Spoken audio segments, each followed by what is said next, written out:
مزید ایسے بیان سننے کے لیے چینل کو لائک اور سبسکرائب کریں۔ مولانا رضا ثاقب مصطفی صاحب کے آڈیو بیانات کے لیے ثاقب پروڈکشن کو سبسکرائب کریں۔ جزاک اللہ۔ جوانوں میں آپ سے مخاطب ہوں، اللہ کو بوڑھے کی توبہ بھی پسند ہے، اللہ کو ہر ایک شخص کی توبہ پسند ہے، لیکن یہ بات ذہن میں رکھو کہ میرے اللہ کو جوان کی توبہ بہت زیادہ پسند ہے۔ میرے اور آپ کے آقا مولا نے فرمایا انا حبیب اللہ، میں اللہ کا حبیب ہوں۔ کتنا بڑا اعزاز ہے جو میرے حضور کا ہے، لیکن ایک دوسرے مقام پہ ارشاد فرمایا الشاب التائب حبیب اللہ، سن لو جو جوان جوانی میں توبہ کرے وہ بھی اللہ کا حبیب ہے۔ کتنا بڑا اعزاز ہے۔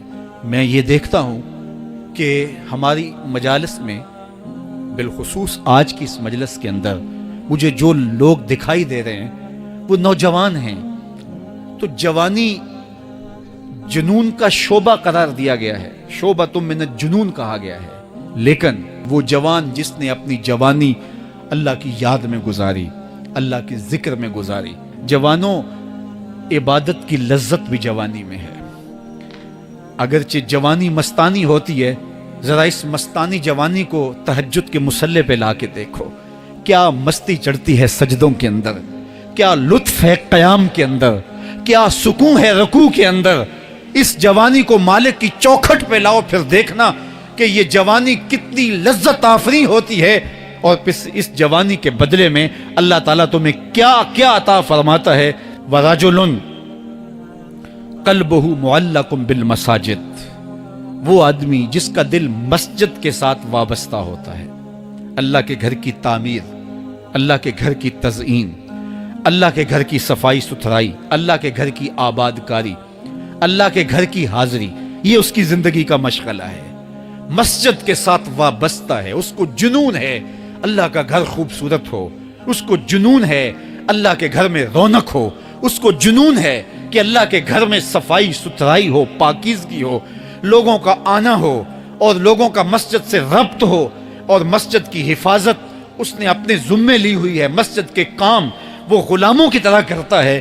سنو سنو، میرے حضور نے فرمایا قیامت کے دن اللہ اسے اپنے عرش کا ٹھنڈا سایہ عطا فرمائے گا۔ فرمایا کچھ لوگ مسجدوں کی میخیں ہوتی ہیں، جس طرح لکڑی میں کیل ٹھک جاتا ہے، وہ بھی مسجد میں یوں ٹھک جاتے ہیں، جب بھی تلاش کرو مسجد میں ملیں گے۔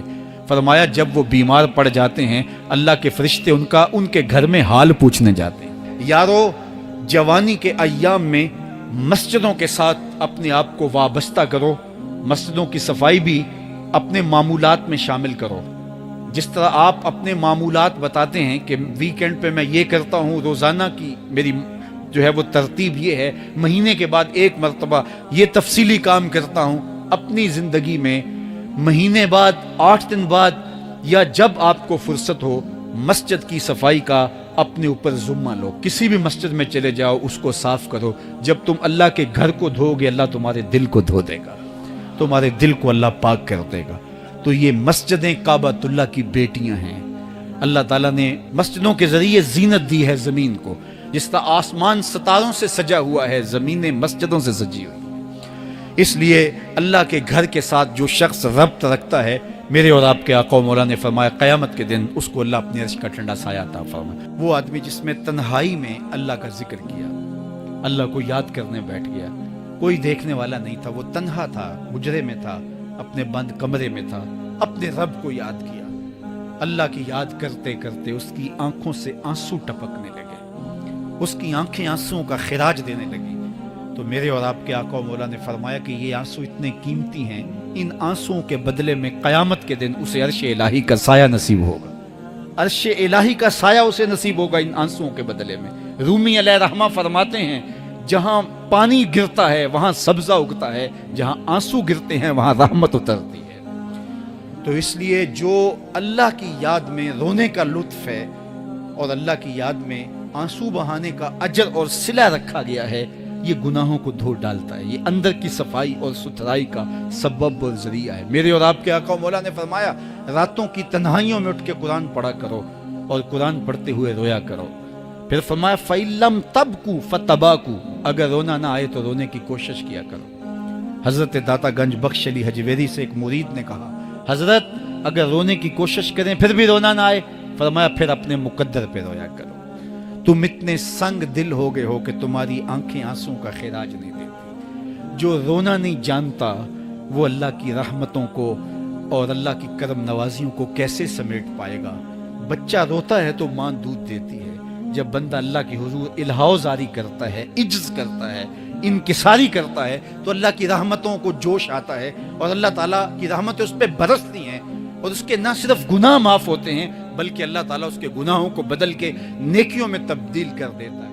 اللہ کی بارگاہ سے یہ توقع رکھتے ہیں کہ مالک کتنے ہجوم میں کوئی ایک تو ہوگا جو تیرا لاڈلا ہوگا، کوئی ایک تو ہوگا جو تیرا بہت قریبی ہوگا، کوئی ایک تو ہوگا جس پہ تیری رحمتیں برسیں گی، تو مالک اس کے صدقے سے ہماری خطائیں بھی معاف کر دے، ہمارے گناہ بھی معاف کر دے۔ کوئی ایک رونے والی آنکھ مل گئی تو باقیوں کا بھی کام بن جائے گا۔ اٹھ فریدا ستیا تے میلا ویکھن جا، وت کوئی بخشیا مل جاوے تے توں ہی بخشیا جا۔